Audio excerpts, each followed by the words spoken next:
Salve galera, bem-vindos mais uma vez à comunidade dos Pensadores Livres. Hoje eu trouxe aí para vocês um bate-papo com o Enésio Alves, que é aluno da Universidade Federal de Uberlândia, lá no curso de Filosofia. Ele vai falar pra gente, ele compartilhou um pouco das experiências dele no curso de Filosofia, sobre as experiências dele com a filosofia no ensino médio e assim por diante. Ele vai explicar um pouquinho sobre como é cursar filosofia. Se você gostaria de saber como é, conhecer um pouco do departamento de filosofia, acompanhe aí, tá? O vídeo vai ser dividido em duas partes, então se inscreva no canal, deixa aí o like, clica no sininho aí para te avisar quando a segunda parte do vídeo já estiver no ar. Então acompanhe aí e deixa aquele comentário também sobre as suas curiosidades, sobre o que você achou do vídeo ou sugestões. E a gente vai se falando. Então vamos aí ao vídeo.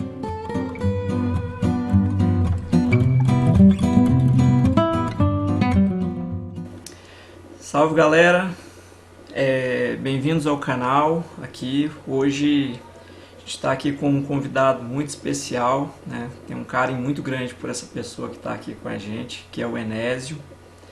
O Enésio Alves, ele é estudante do curso de Filosofia da Universidade Federal de Uberlândia, né? Que é uma das universidades aí mais renomadas do país, né? Uma universidade pública, uma instituição pública de qualidade. E foi aluno, né, da Escola Estadual Américo René Janete, em Uberlândia, e também da Escola Bueno Brandão. Né, eu tive a honra de conhecê-lo lá no Américo René Janete, quando fui professor dele. Né, e convidei o Enésio para bater um papo aqui com a gente, aqui no canal. Né. Então seja bem-vindo, Enésio. Olá, Marcelo. Olá a todos do canal Comunidade dos Pensadores Livres. A honra é toda minha, né, de estar aqui nesse canal do senhor, dialogando com o senhor, um papo bem filosófico. Eu que agradeço pelo convite. É uma satisfação muito grande. E antes mesmo da gente dar início à nossa conversa, é bom ressaltar também que você tem um canal, né, Enésio? No Sim, YouTube, sim, né? eu não ando postando com muita frequência por causa do tempo que está um pouco corrido, estou estudando por umas outras áreas, mas eu pretendo voltar com ele, postar mais vídeos. Eu tenho sim. Ah, bacana. Se você quiser depois deixar o endereço comigo, eu coloco aqui embaixo, né, no comentário para o pessoal te visitar lá, né? Perfeito. Sim. Então vamos começar, Enésio. Eu fiz uma listinha de perguntas aqui, né, de questões, na verdade. Inclusive, para ser mais transparente com o público, a gente organizou do seguinte modo: o Enésio elencou aí três questões das quais ele gostaria de falar, e eu também elenquei três questões. E aí a gente vai bater um papo sobre elas e aí a gente vai analisando, né? Talvez a gente até divide o vídeo, né? Então a gente vai vendo. E a primeira questão aqui é a seguinte, né? Enésio, em qual etapa da sua vida você decidiu cursar filosofia? Né? E qual que foi o processo que te levou a optar, né, pelo curso de filosofia? O que te fez pensar em fazer filosofia? Sim. O meu interesse pela filosofia, ele advém lá do segundo ano do ensino médio, René Janete, né? E Ah, um grande expoente nisso é o senhor, né? olha só. Não tanto pelas aulas, o senhor dá uma excelente aula, mas não foi pela aula que eu me interessei pela filosofia, foi pelo fato da gente, na época, ter uma divergência religiosa, né? O senhor é budista, e na época eu era um cristão bem forte. E como eu E, era bem ignorante, assim, eu tentei convencer o senhor sobre o cristianismo, por que o senhor não acreditava no Deus cristão. E o senhor apresentou boas questões, boas razões filosóficas. O senhor deu todo um arcabouço teórico sobre isso. E eu comecei a interessar pela religião, graças ao senhor por essa discussão. Comecei a pesquisar sobre religião e eu dei em grandes filósofos ateus, filósofos teístas.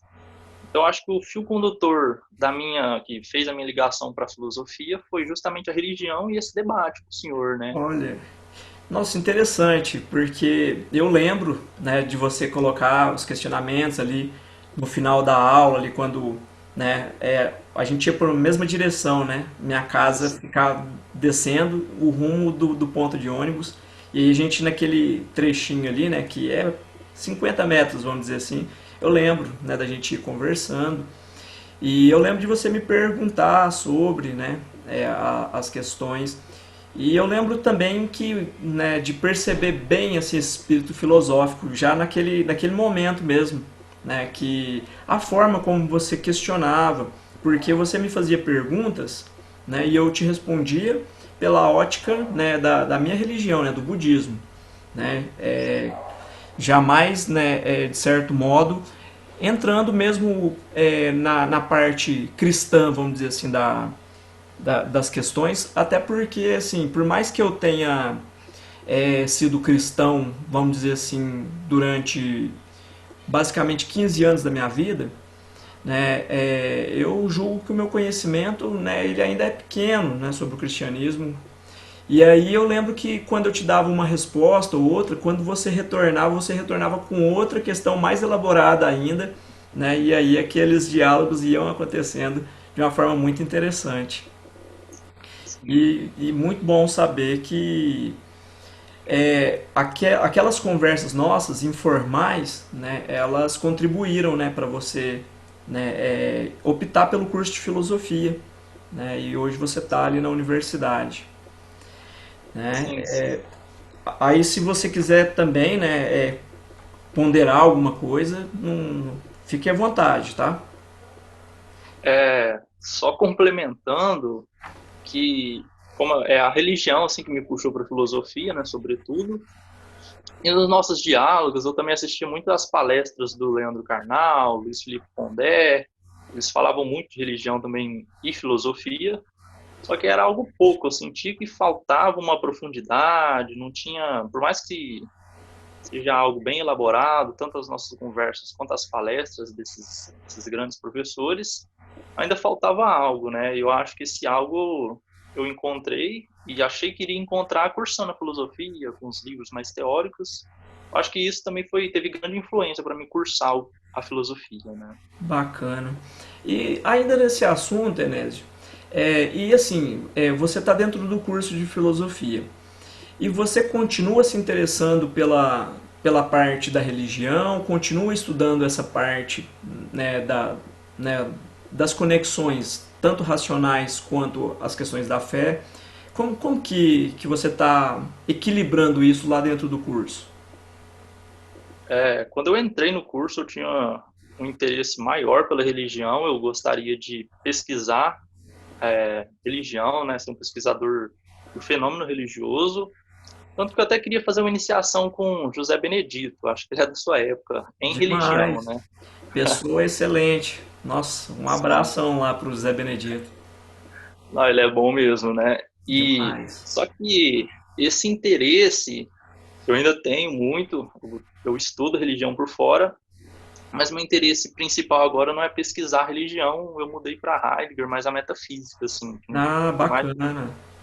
isso, por mais Ai, que metafísica seja religião, ainda não é uma religião direta, explícita, mas eu ainda estudo por hum, fora argumentos lógicos, Santo Anselmo, São Tomás de Aquino, esses caras que defendem a racionalização da fé. então, até eu fiz essa pergunta, até porque tem muitas pessoas que são religiosas e me perguntam, né? Quando eu entro na sala de aula, normalmente a pergunta que eu mais tenho que responder, e eu quase sempre eu me esquivo dela, você lembra muito bem como meu aluno, né? As pessoas me perguntam, professor, qual que é a sua religião? Né? E eu sempre procuro, né, de certo modo, não dizer qual é a minha religião. Né? Então, quando eu falo, né, assim, a pessoa já me conheceu já há um bom tempo, né, que a pessoa já perguntou e a pessoa já entendeu, opa, peraí, né, acho que o professor, pelo jeito que ele pensa, muitos pensam que eu sou ateu, né, tipo, ah, você é ateu, né, professor? Porque tem essa mentalidade que todo professor de filosofia é ateu. E não, né? Na verdade a maioria é teísta, a maioria, né, acredita em um Deus, né, de alguma religião e assim por diante. Basta ver, né, a própria história da filosofia ali. Né? Só que a gente tende a colocar a religião no lugar da religião. Né? E aí, na hora da filosofia, a gente está trabalhando com a filosofia. E aí as pessoas me perguntam muito. Então, para essas pessoas que estão assistindo, né, o nosso vídeo, para elas saberem também que na universidade tem espaço para o estudo da religião, né? Às vezes a pessoa pensa, eu vou cursar filosofia, eu vou abandonar minha religião? Não, muito pelo contrário. Eu conheço várias pessoas que quando começou a cursar filosofia, isso potencializou a religião delas, né? Então, porque a pessoa passa a abrir um leque de compreensão maior. Então, para essas pessoas entenderem um pouquinho desse procedimento, né? Sim, sim. Comigo foi ao Mas contrário, justamente, né? Eu entrei ateu na universidade, me tornei, voltei a tornar-me cristão lá dentro, né? Com os bacana. estudos desses grandes filósofos. Aí, então, e aí é justamente, né, um caso que a gente está conversando aqui, né, nesse momento, né? Então, Sim, se fosse, né, o que o senso comum às vezes pensa, todo filósofo é ateu, né? Então, poxa, né, a gente pega aí o exemplo, né? O Hegel, né? O Hegel era um religioso. Se você pega a filosofia dele, você vai ver que basicamente ela é como se fosse uma como que eu diria, né? Ele tá colocando ali o protestantismo de uma forma, né, mascarada ali, né, de racionalismo, vamos dizer assim. E você vê que tudo está girando em torno da esfera religiosa. É claro que a gente sabe que o Hegel é um racionalista e que dá para analisar ele puramente pela parte racionalista, né? E que é como a filosofia faz, né? Eliminando essa parte religiosa. sim, sim. Eu não conheço muito do Hegel, mas eu acho que eu faço um paralelo com o Descartes, né? Que o Descartes também faz essa racionalização da fé, né? Tem seus argumentos Faz, a né, favor da existência de um Deus. Deus ex machina, né? Cartesiano. Então vamos passar aqui para a segunda questão. Ó, essa segunda questão aqui foi você que colocou, né? Que é sobre o currículo, né? Então você, né, perguntou aqui sobre o currículo e a dedicação dos professores universitários. Seria algo surreal, né? Que você acha, né? Você acha que o currículo, né, dos professores universitários seria algo surreal? O que você pensa sobre? O contexto dessa pergunta leva assim, em relação à minha vida, né? À minha realidade. Porque eu venho de uma família bem pobre, classe média bem humilde, o bairro meu também é um bairro bem pobre. Eu nunca imaginaria que poderia existir pessoas assim com 3 pós-doutorado, 2 pós-doutorado, pessoas que falam diversos idiomas, né? Porque minha realidade não é essa. Entendo. Aqui na minha família não tem ninguém assim. Quando eu entrei lá, eu vi todos os professores com esses currículos, uma dedicação assim intensa ao curso, pessoas assim excepcionais. De certa maneira, eu acreditei que isso era algo surreal para minha realidade, né? Por Então, mais que eu já, sim, assim, se você fosse pensar hoje, né? Hoje você está dentro da universidade e você acredita que você pode estar no mesmo patamar desses professores? Né? Você acredita que sim, algum dia você pode fazer um pós-doutorado, que você pode cursar, né, filosofia em outros países, né, a partir ali do lugar onde você se encontra hoje, da Universidade Federal de Uberlândia? acho que eu sou um pouco otimista nesse quesito, né? Tô batalhando. Meu foco, na verdade, é esse, né? Meu foco na filosofia é esse, né? Tanto que há diversas oportunidades. Não sei se eu conhece a Alemanha está dando, ela oferece diversas bolsas para mestrado, principalmente para doutorado. Inclusive tem um professor nosso, Lucas Borges, não sei se o senhor lembra dele, ele Conheço foi fazer um demais. doutorado na Alemanha. Conheço demais o Lucas. Lucas, quando eu estava, né, entrando, ele estava, se eu não me engano, acho que um ou dois períodos, ou três, não lembro, períodos na minha frente, né? Ele entrou antes de mim. Né? Ele é da turma, se eu não me engano, do professor Gustavo, que é meu professor de Kung Fu.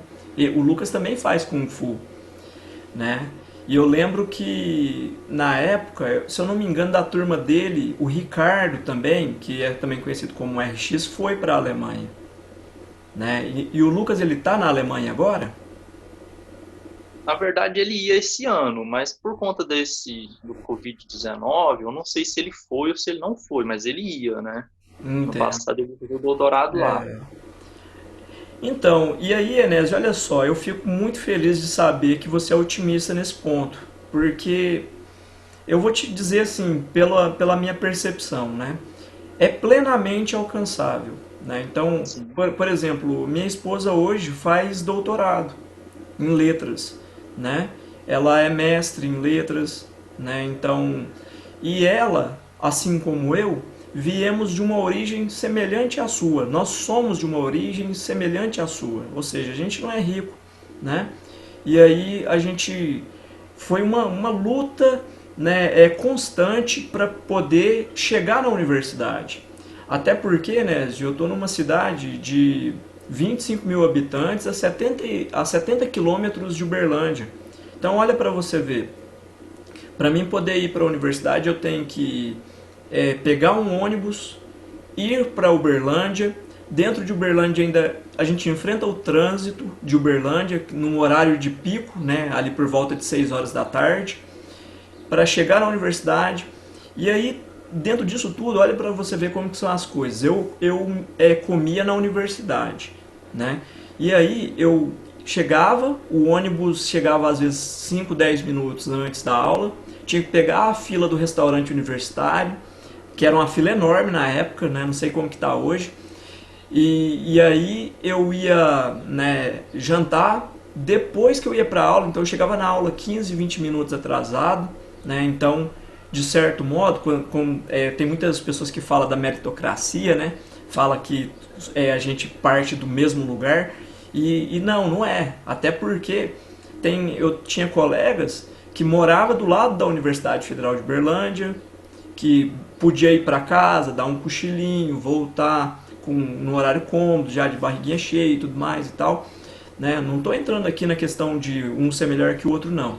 Né? Só estou querendo dizer que as condições elas são diferentes.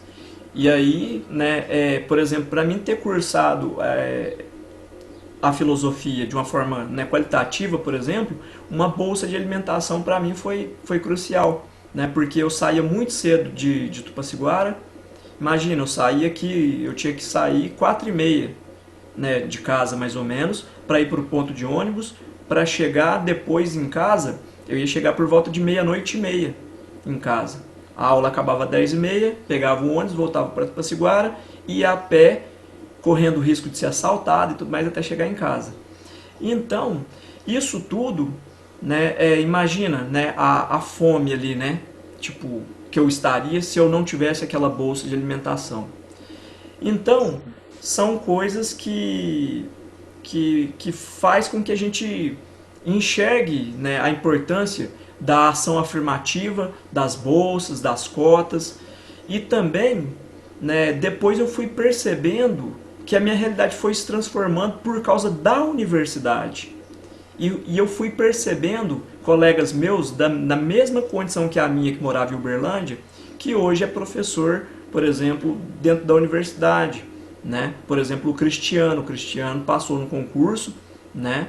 E passou naqueles exames que dá aula 1 ano, 2 anos, né? Tá dando aula e foi da minha turma, né? Eu trilhei outros caminhos, fui para o ensino básico, então essa realidade ela vai se transformando. E você ir para a Alemanha, ir para a Itália, Portugal abre muitas vagas para o Brasil, né? O idioma também é muito próximo do nosso, é plenamente alcançável. Então você ter essa visão otimista, né, me deixa muito, né, eu vejo isso com bons olhos, sabe? Me deixa muito inspirado, né, de saber que você vislumbra esse caminho e que você acredita nessa possibilidade, porque esse é o ponto de partida. Sim, sim. E as filas dos restaurantes universitários ainda continuam imensas, né? Nada muda desde sua época. Então, olha, para quem está assistindo aí, pessoal, eu estou cursando pedagogia, né? E eu não estou mais jantando no restaurante universitário, né? Então hoje, né, né, porque hoje eu sou professor concursado no estado, hoje eu teria condição de pagar o ticket ali para poder comer, mas olha para você ver que ironia do destino, Enédio. Hoje eu teria condição, mas ficou mais na contramão ainda, porque a aula da pedagogia começa às 6 e pouquinho. A gente teve um probleminha técnico aqui da internet, isso acontece no mundo digital, isso é comum, né? Então, retomando aqui, né, o raciocínio, então o que eu estava falando, né, Nésio, primeiro que assim, eu fico muito satisfeito de saber que você tem esse pensamento, né, otimista sobre, né, a universidade, porque a universidade ela transforma a vida das pessoas. E aí eu fiz um comentário, né, sobre a questão do que eu estou fazendo uma segunda graduação e antes eu tinha, vamos dizer assim, eu chegava num horário que dava para me jantar, eu chegava tipo 10 minutos atrasado, 15 minutos atrasado na aula. Hoje já acontece diferente, né? Hoje eu estou cursando pedagogia e a aula começa às 6 e pouquinho, né? Então 6 e 10 mais ou menos. Então eu já chego atrasado na aula porque o meu ônibus chega mais ou menos 6 e 50 mais ou menos, né? Então eu já chego mais ou menos 20 minutos atrasado na aula por causa, né, do translado. Então, se eu fosse jantar, ficaria mais inviável ainda. Mas é claro que o pessoal da pedagogia seria tolerante, porque eles conhecem a nossa realidade e eles sabem, né, dessas situações, né? Então, mas voltando aqui no cerne da questão, sobre a questão do surrealismo, né? Isso é surreal, essa realidade universitária, ela pode ser entendida como surreal, Enésio, porque, infelizmente ainda, a universidade, né, o campo, o meio universitário, ele atinge ainda um percentual muito pequeno da sociedade, né? Então, ou seja, eu tinha lido uma matéria aí de que atingia em torno de 15% da sociedade, mais ou menos, né? Uma camada muito pequena. Porém, a gente viu uma expansão muito grande desse universo, tanto porque abriu-se linha de créditos para as pessoas fazerem nas particulares, bolsas para as pessoas cursarem nas particulares, cotas que possibilitaram o ingresso de pessoas que até então não conseguiam entrar, porque antes, para mim poder entrar numa universidade, eu precisava fazer um cursinho pré-vestibular, eu precisava me matar de estudar.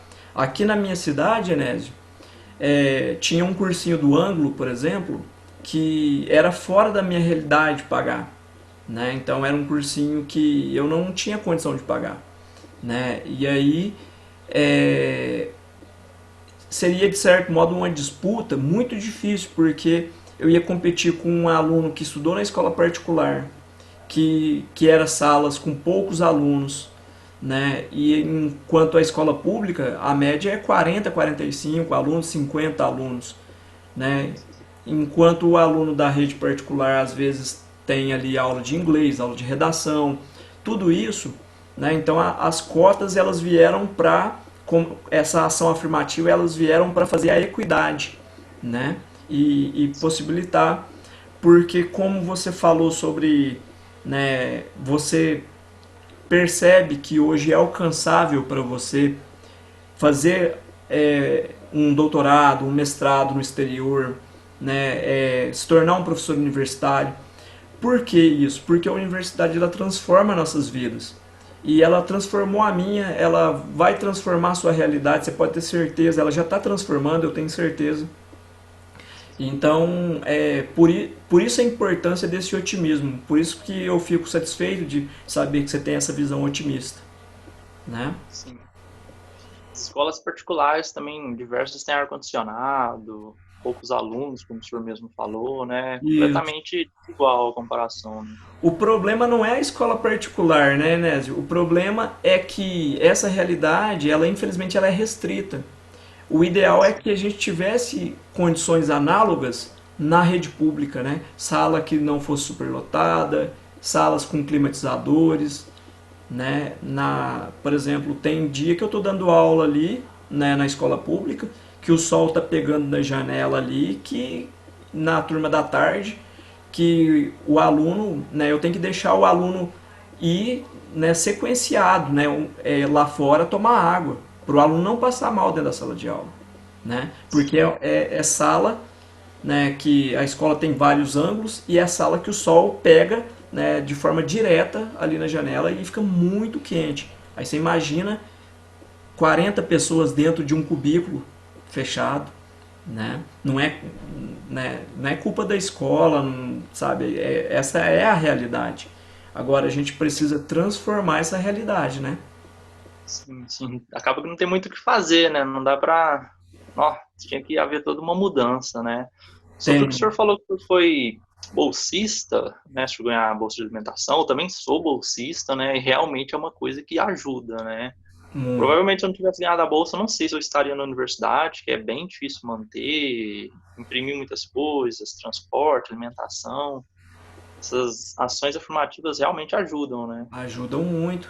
Eu lembro um episódio que eu passei, assim, eu não esqueço desse episódio, que foi, né, eu tinha chegado em Uberlândia e, assim, eu não, né, eu fui para Uberlândia, não tinha emprego numa cidade nova, né, e tava para sair um emprego para mim. E aí eu lembro que na época eu ainda não tinha bolsa, né? E aí eu cheguei e alguns amigos me acolheram numa república, né? Falou, não, vem pra cá que a gente aguenta as pontas. E aí coincidiu de entrar as férias da universidade, mas eu precisava esperar para poder, né, a vaga de emprego sair. Então eu não podia voltar para Tupaciguara. Aí o que aconteceu? Meus colegas todos foram para a cidade deles, né? Alguns para Centralina, né? Vários lugares, né? Né, da região nossa. E eu fiquei no apartamento. E aí o que aconteceu? Um dos meninos que pagava a energia esqueceu o boleto lá. Eu não tinha dinheiro para pagar. Foi, cortou a energia. Nossa, E eu já não tava tendo dinheiro, né? O dinheiro tava contadinho, assim, tipo, o dinheiro eu tinha que comprar um marmitex para mim poder comer na hora do almoço e guardar um pouquinho para comer à noite. Então foi uma situação assim que eu fiquei uma semana no escuro. Tipo, eu lembro que eu comprei umas velas e aí eu tomava banho frio. E assim, eu chegava nos lugares tudo despenteado. Não, despenteado eu sempre fui a vida inteira, né? Mas mais do que eu sou normalmente. E aí, tipo, foi uma situação assim que eu falei, poxa vida, né? Foi uma situação que eu. E aí eu consegui telefonar para um dos meninos, aí eu consegui fazer o intercâmbio de jeito que ele pagou o boleto lá, ele conseguiu tirar a segunda via, pagou o boleto lá. Mas, então, assim, depois disso, né, saiu para mim as bolsas, saiu, né, a bolsa para mim de alimentação, saiu a bolsa de transporte, né? Então isso tudo para mim foi muito importante. Como você mesmo acabou de mencionar, eu até talvez conseguisse formar, mas eu acredito que eu estaria, imagina eu dentro da sala de aula, preocupado ali, né, com a barriga, né, roncando ali de fome, como que eu estudaria? E isso ajuda a gente a refletir, né, inclusive quem estiver assistindo aí o canal, né, refletir que existem realidades bem diferentes da nossa, né? Porque a nossa pobreza, Enésio, ela é uma pobreza relativa. Ela não é uma miséria absoluta. A miséria absoluta, como alguns países que a gente vê na África, ela é questão que a pessoa morre, né? Um pai ele precisa decidir qual filho vai viver porque ele não consegue, de certo modo, cuidar de todos. Né? Às vezes o filho morre por falta de um vermífugo, não consegue. Um vermífugo que custa para nós aqui 50 centavos. Né? Não tem uma água tratada, não tem saneamento básico. Né? Então são questões assim que são desafios para a gente poder enfrentar e que, conforme você falou, né, não tem muito o que fazer de forma imediata, de onde a gente está, mas ao mesmo tempo a gente tem muito o que fazer, que é conscientizar as pessoas dessas realidades, transformar essas condições, e com o conhecimento que a gente adquire, a gente consegue, no lugar onde a gente está, transformar essas realidades dentro da nossa casa, dentro do nosso bairro, dentro da nossa escola, da nossa universidade. Né? Quando você se tornar um universitário, universitário não, desculpa, professor, né? Se você se torna um professor bom, um professor que forma bem um aluno, você está transformando essa realidade. E isso é muito importante. Sim, sim. Então vamos para a próxima questão aqui. Com certeza, né? Bora lá. Ó, a terceira questão nossa aqui diz o seguinte: quais são as disciplinas que você cursou até o momento? Né? Essa foi eu que elaborei. Quais são as disciplinas que você cursou até o momento? E de acordo com o que você viu, Enésio, você consegue estabelecer uma área da filosofia que tem te agradado mais? Beleza. Possivelmente eu não vou lembrar de todas, assim, a não ser que eu tivesse anotado num papel, mas eu acho bem dogmático você ficar lendo uma coisa assim. Eu acho que eu vou pelas de cabeça, né? Eu fiz filosofia antiga com o professor Rubens, né? Focado em Platão. Bom, E o Rubens é excelente. Fiz demais. filosofia antiga com o professor Fernando também, em Aristóteles, né? E, inclusive, o Fernando é aquele que fez uma live explicando as aulas remotas. Eu não sei se o senhor assistiu na UFO. Eu assisti várias lives. Eu assisti uma live sobre aulas remotas, mas eu acho que não foi com ele. Eu assisti uma sobre tecnologias. Depois eu vou até entrar na página lá porque elas ficam salvas e vou assistir ela, né? Até para me Depois, conhecer ele. sim, o senhor falou que não conhecia, né? Depois eu vou te enviar o link também da live dele no YouTube. E a Beleza. história dele também é bem semelhante, né? Ele foi bolsista também da UFO, estudou ali. Ele foi mais ou menos igual nós, assim, né? Passou umas certas dificuldades, estudava e tal. Mas enfim, né? Eu tive aula também, na sua época, acho que tinha também essa interdisciplinaridade, onde você tem aulas com professor tanto de francês, né? Eu tive aula de francês e Sim. aulas de português também, né? De português eu não tive, né? Eu acho que essa parte aí já é do currículo novo. Eu Não é tive. explícito. Oi, O pode francês terminar. eu tive. Sim. Não é explicitamente português, tem um nome, acho que A textos metodologia, filosóficos. É mais ou menos assim, não é metodologia, mas acho que é praticamente igual. entendo. Mas ele aborda bastante a gramática. Ah, é, eu não tive basicamente uma voltada assim para gramática, né? Mas a gente teve metodologia que é para a gente estudar aquelas questões de ABNT, de como escrever de forma acadêmica, né? Que é um pouco diferente do que a gente escreve quando a gente está no Facebook, do que a gente está Né? informal, né? Até Sim, porque se a gente sim. fosse ficar escrevendo do jeito acadêmico no Facebook, ia ficar mais referência lá do que, né? Verdade, né? E, O nome, pode falar. não é, e assim, e dessas matérias que você cursou, Enésio, mas assim, antes você ia complementando, né? Porque senão a gente muda de assunto, né? Mas assim, o que eu ia te perguntar é, dessas áreas assim, você já tem mais ou menos pensado assim, opa, esse eu quero seguir mais ou menos nesse rumo aqui. Sim, sim. Como eu já te falei, era religião, né? Meu primeiro enfoque era religião. Mas aí depois eu tive aula com o professor Alexandre em metafísica, né? Ele deu Bom, Heidegger para nós. E paixão à primeira vista, né? Então, fazendo um panorama assim, eu acho que a área que eu mais me interesso da filosofia é a metafísica. Tem a área bacana. da ética, né, que eu acho que o senhor gosta bastante, que é uma área bem mais prática, mais É, cotidiana ali. Eu não tenho muita, eu não gosto muito dessa área, eu prefiro a área metafísica, estudo do ser, essas entendo. coisas. Sou um pouco viajado nesse quesito. Não, mas está interligado. A ética também dialoga muito com essas questões. Até porque tem a ética religiosa, né? E aí é onde a gente vai dialogar com essas questões, né? Com as questões metafísicas.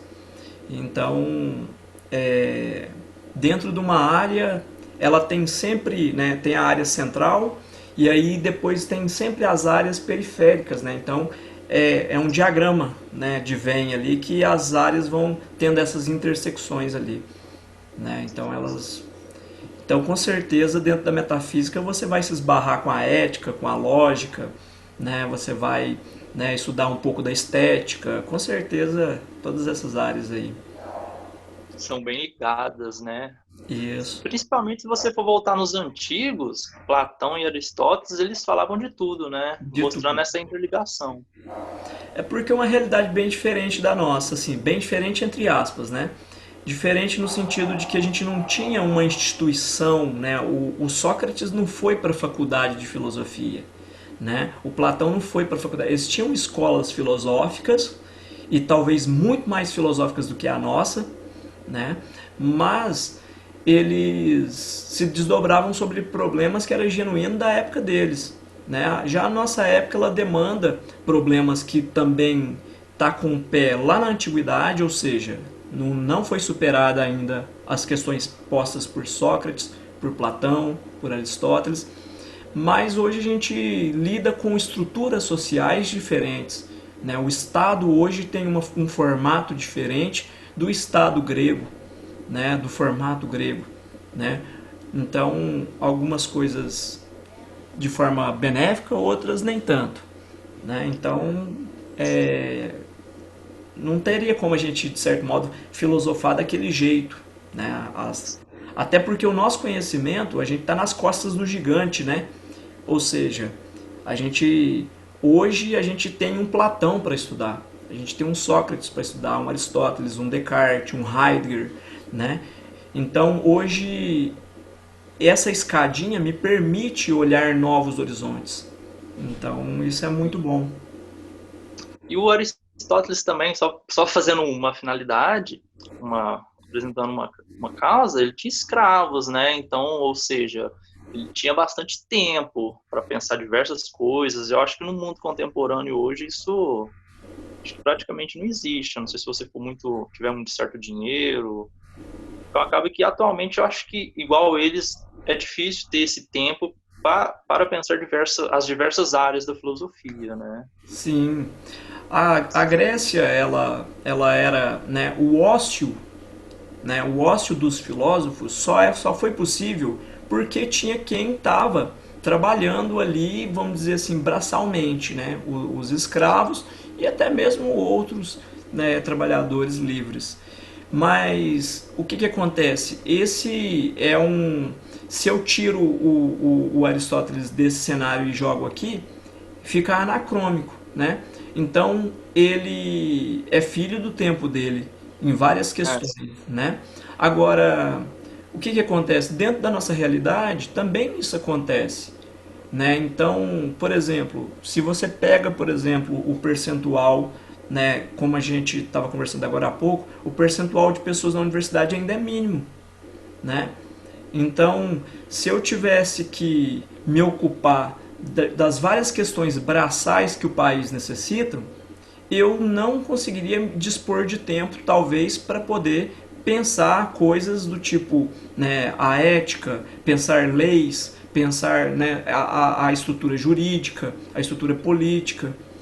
Então, ainda existe, de certo modo, esses setores, mas nada impede uma pessoa de trabalhar braçalmente e desenvolver também trabalho intelectual, né? com certeza. A diferença é que não existe mais aquela escravidão, mas fala-se em uma escravidão institucionalizada, né?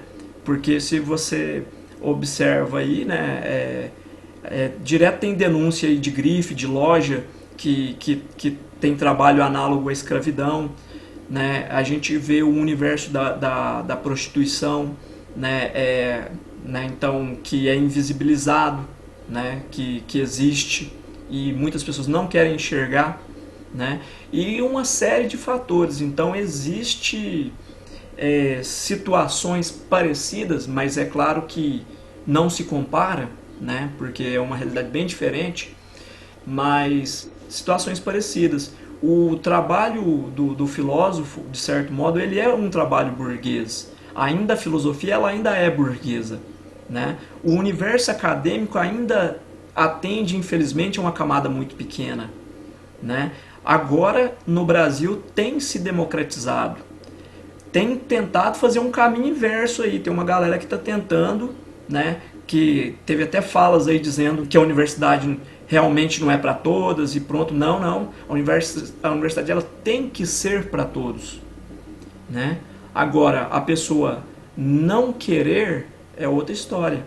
Né? Mas pelo menos ter a oportunidade de adentrar a universidade, isso aí cumpre um papel aí, né, humanitário. Sim, sim, com certeza, né? O senhor já viu ali na UFO quando tem tipo um slogan assim, né? Um bem público a serviço de todos. Aí teve Sim, uma pichação que o cara foi lá e pôs um ponto de interrogação, aí uma já troca, transformou em né? uma pergunta, né? Isso. E isso é interessante, né? Evidenciando isso, né? Que será que é para todos? Então, e essa pergunta é necessária, né? Ela é necessária porque essa afronta, entre aspas, né, que né, é característica dos anarquistas, né, os anarquistas gostam muito disso, né, de pôr o dedo na ferida, e faz a gente caminhar e pensar.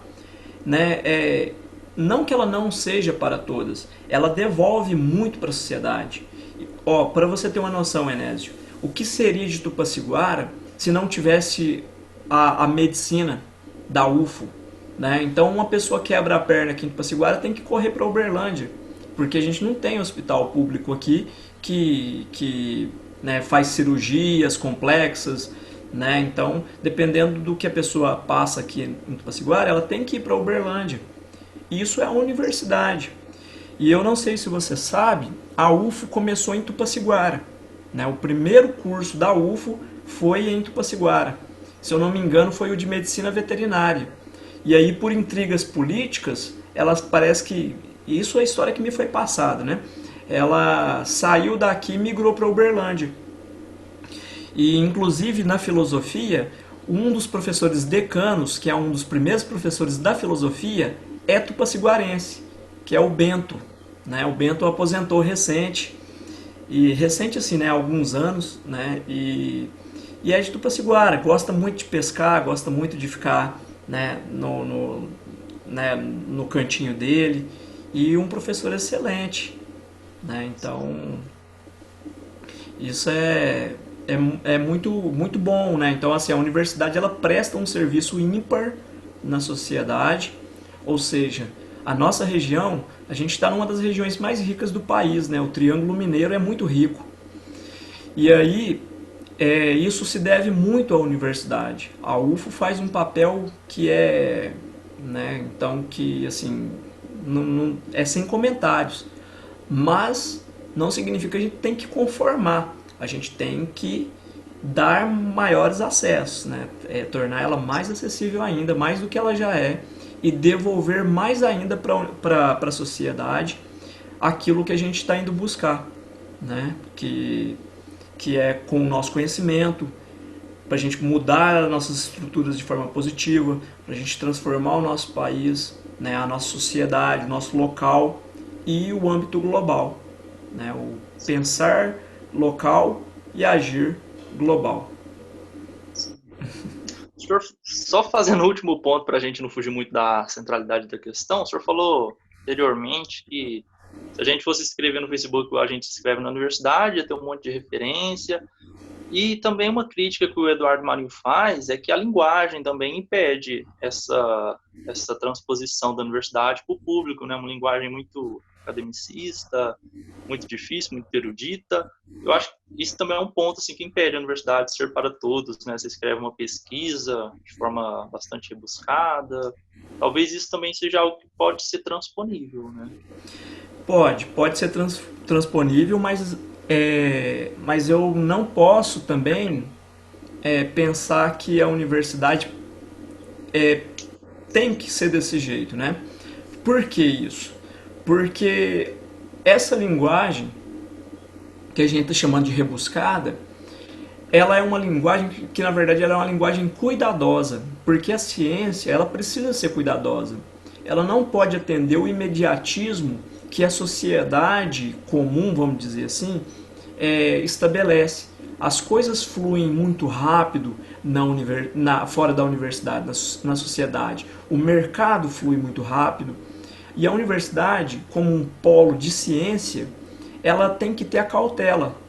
Imagina, por exemplo, né, igual a vacina para o Covid. Ah, não, deu certo no primeiro teste, já vamos vacinar todo mundo. Poxa, não é assim. Então, tem várias etapas que vai se seguindo até chegar. Então, fala-se numa vacina, talvez para... Tem aí uma notícia recente, talvez para setembro. Talvez, né? Pode ter algum contratempo que diga, não temos ainda em setembro, então vai ficar para o ano que vem, né? Então, a universidade, a linguagem acadêmica, ela tende a essa linguagem para, né, evitar os equívocos que a linguagem comum, às vezes, né, a ambiguidade que a gente usa no cotidiano comum, né? Por exemplo, eu tenho lá aquelas revistas lá, Discutindo Filosofia. Ela é um formato de revista para a população mais leiga, né? Então, ali, por mais que tá falando né, de coisas técnicas, mas é de uma forma mais acessível. Já, por exemplo, uma revista acadêmica, ela é dessa grossura, né? E a linguagem é muito mais técnica, né? Uma linguagem especializada. As duas são necessárias. Por quê? Porque a gente está falando de universos diferentes. Agora, a universidade pode manter polos de comunicação com a comunidade externa, e a universidade faz isso com a extensão, com o PIBID, né? Isso são formas de aproximar o universo fora da universidade com a universidade numa linguagem mais simples, para depois, né, tem aquele PIBID Júnior, se eu não me engano, que é aquele que acontece, Iniciação Científica Júnior, que acontece nas escolas, que está engatinhando. Aí quando o aluno chega na universidade, aí ele vai começar a desenvolver ciência mesmo, né? Porque tem esse tempo de maturação. Então a universidade ela não pode, de certo modo, abrir mão desse cuidado que ela tem, que torna o trabalho moroso e lento, né? Alguns até acusam de que a universidade não tem uma produtividade muito grande, o que é uma mentira, porque basta ver aí no Instituto de Filosofia, tem revista publicada na Itália, na Alemanha, em tudo quanto é lugar, né? Produz muito e produz bem, de qualidade, os professores trabalham muito, né? Produz artigo, orienta aluno, faz investigações, dá aula, enfim, né?